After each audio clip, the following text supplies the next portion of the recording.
दिल्ली में ये कार में धमाका हुआ, इसमें मरने वालों का आंकड़ा 12 पर पहुंच चुका है और ऐसे में अब इसी से जुड़ा एक बड़ा खुलासा, इस पूरे टेरर रैकेट का मास्टरमाइंड दिल्ली हमले का मुख्य टारगेट नहीं थी। फरीदाबाद में रेड पड़ने के बाद, बरामदगी होने के बाद डॉक्टर उमर बौखला गया था। I-20 कार में विस्फोटक लेकर उमर दिल्ली भागा। दिल्ली में सुनहरी बाग की मस्जिद की पार्किंग में गाड़ी खड़ी की। 3 घंटे तक उमर पार्किंग में मौजूद रहा।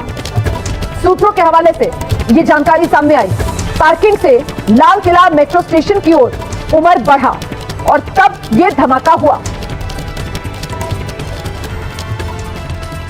तो पूरे टेरर रैकेट का मास्टरमाइंड डॉक्टर उमर था।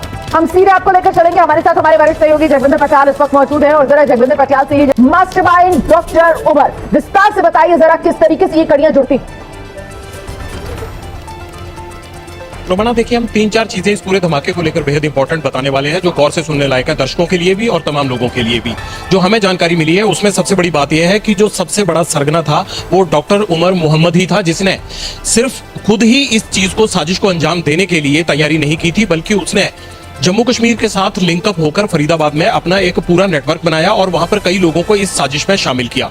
जब कश्मीर पुलिस ने मुजम्मिल को 30 तारीख को जम्मू कश्मीर में उठा लिया तो उसके बाद ये साजिश की परतें खुलने लगी और जब जम्मू कश्मीर पुलिस और हरियाणा पुलिस पहुंची फरीदाबाद के उस हॉस्पिटल में जहां पर ये सबसे महत्वपूर्ण मॉड्यूल काम कर रहा था उनके लिए, तो ये वहां से मौके से निकल लिया और ये मिसिंग हो गया, जबकि इसके बाकी लोग पकड़े गए। अमोनियम नाइट्रेट पकड़ा गया और उसके बाद इसकी तलाश थी, लेकिन ये फरीदाबाद से निकला और इसने अपनी I-20 गाड़ी से ये सबसे पहले सुनहरी मस्जिद की पार्किंग में पहुंचा। तकरीबन 3 घंटे तक ये वहीं पर रुका रहा और उसके बाद डेस्परेशन में इसको कुछ समझ नहीं आया। जो जानकारी दी गई है उसके मुताबिक ये लाल किले की तरफ से घूमा और दूसरे जिस पॉइंट पर इस वक्त मैं खड़ा हूं उसके पीछे आकर उसने यहां पर गाड़ी में विस्फोटक को अंजाम दिया। अब 2 थ्योरी हैं कि विस्फोटक को अंजाम किस तरह से दिया गया। क्या वो डेस्परेशन में ये मैसेज देना चाहता था कि उसने जितनी मेहनत की, जितनी आतंकी साजिश को अंजाम देने के लिए जो सारा साजो सामान लोगों को तैयार किया वो फेल हो गया, वो पकड़े गए, इसलिए उसने अपने आप को उस विस्फोटक से जो तैयार हो चुका था और उसकी गाड़ी में था उससे उड़ाया। पहली थ्योरी ये है, उस बारे में अभी क्लैरिटी नहीं है।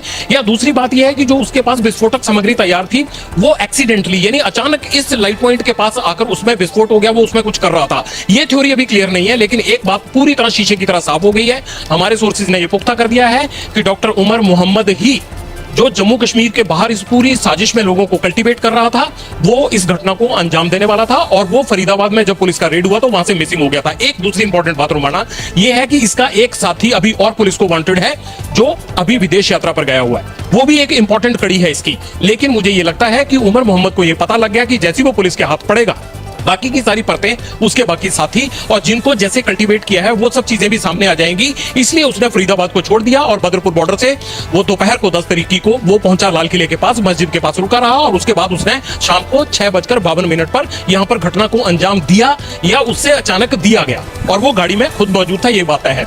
मैं क्यों कह रहा था कल से कि CNG की साजिश इसमें नहीं हो सकती है, गाड़ी में CNG का धमाका नहीं हो सकता है। आप अंदाजा लगाइए, I-20 में CNG सिलेंडर होता ही नहीं है। हैचबैक गाड़ी में CNG सिलेंडर कैसे लग सकता है? और दूसरी बात यह है कि जितना ज्यादा डिस्ट्रक्शन आसपास के इलाके में हुआ था उसको देखकर यह बात साफ थी कि ये एक आतंकी गतिविधि है और ये एक बड़ा जो है ब्लास्ट किया गया है। एक इंपॉर्टेंट बात और बतानी है कि 30 तारीख को अगर मुजम्मिल को जम्मू कश्मीर पुलिस ने उठा लिया था रोमाना, तो उसके बाद 10 दिन तक इस चेन को कंट्रोल करने में इतने राज्यों की पुलिस इन्वॉल्व थी, तो आखिरकार फिर कैसे स्लिप कर गया डॉक्टर उमर मोहम्मद? ये बड़ी इंपॉर्टेंट बात है। हो सकता है उसका जो दूसरा साथी विदेश गया है वो हो सकता है कि पहले ही निकल गया हो। अब उसमें यह भी देखा जा रहा है कि ऐसा तो नहीं है कि इस साजिश को अंजाम दिया जाने वाला था इसलिए वो पहले ही विदेश निकल गया हो, या वो इत्तेफाक से गया है। अब उस विदेश में जो है वो अथॉरिटी से बात करके उसको डिटेन करवाने की कोशिश भी चल रही है। दूसरी बात रही I-20 की।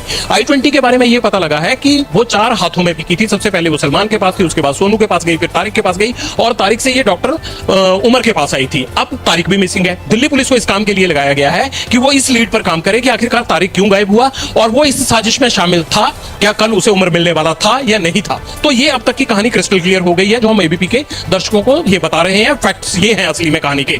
दूसरी महत्वपूर्ण बात यह है कि जम्मू कश्मीर पुलिस ने अगर 10 दिन पहले मेन मॉड्यूल मुजम्मिल को अगर वहां पे पकड़ लिया था और उसने ये बता दिया कि ये लोग जो हैं वो दिल्ली से लेकर फरीदाबाद और गुजरात से लेकर सहारनपुर और लखनऊ में काम कर रहे हैं, तो जब सहारनपुर में रेड हो गया, लखनऊ में इस बात का रेड हो गया, गुजरात में लोग पकड़े गए, तो मुझे सबसे बड़ा ताजुब ये हुआ कि आखिरकार ये फरीदाबाद वाला एक आदमी कैसे स्लिप कर गया और वो मेन मॉड्यूल था। तो ये एक महत्वपूर्ण बात है। ये कोई इत्तेफाक नहीं है कि 4 डॉक्टरों का एक आतंकी साजिश में शामिल होना, सबका जम्मू कश्मीर से कनेक्शन होना, उनका फिर अलग अलग इलाकों में जो है वो अलग अलग राज्यों में बटे होना, उनको गाड़ियां प्रोवाइड करवाना, उनको विस्फोटक सामग्री जो है वो करवाना। अगर ये बॉम्ब बनाया गया था, चाहे आरडीएक्स की बात हो रोमाना, चाहे वो अमोनियम नाइट्रेट की बात हो, ये ऐसा तो है नहीं कि एक पदार्थ लिया और उसमें धमाका हो जाता है। उसके लिए प्रॉपर सर्किट बनाना पड़ता है, उसमें आपको जो है बैटरी लगानी पड़ती है, डेटोनेटर लगाना पड़ता है, टाइमर लगाना पड़ता है। तो सवाल ये है कि अगर फरीदाबाद में ये चीज तैयार कर ली गई थी तो इसका मतलब ये है कि जो बॉम्ब बनाने वाला मॉड्यूल था, क्या इस बॉम्ब को डॉक्टर उमर मोहम्मद ने बनाया या कोई तीसरा आदमी था जो बनाकर उमर मोहम्मद के इशारे पर काम कर रहा था? ये एक महत्वपूर्ण लीड है। कई ऐसे डॉट्स हैं जिसको कनेक्ट करने की कोशिश की जा रही है, लेकिन इसमें कोई दो राय नहीं है कि दिल्ली कोई स्पेसिफिक अभी टारगेट नहीं था जो कल हुआ है। ये फरीदाबाद से निकला, इसके पास विस्फोटक था, और जिस तरह से ये डेस्परेशन में या एक्सीडेंटली इससे हुआ है लाल किला के गेट के बाहर, उस तरह की घटना को अंजाम दिया गया। तो अभी तक ये तमाम चीजें जो हैं वो जांच हमें जो चीजें जांच में सामने आई हैं उन चीजों के बारे में जैसे जैसे पता लग रहा है आगे भी जानकारी देंगे। लेकिन फिलहाल महत्वपूर्ण बात यही है कि डॉक्टर उमर मोहम्मद कोई एक छोटा मोटा मॉड्यूल नहीं जिसने फरीदाबाद के हॉस्पिटल में बाकी लोगों को कल्टीवेट किया।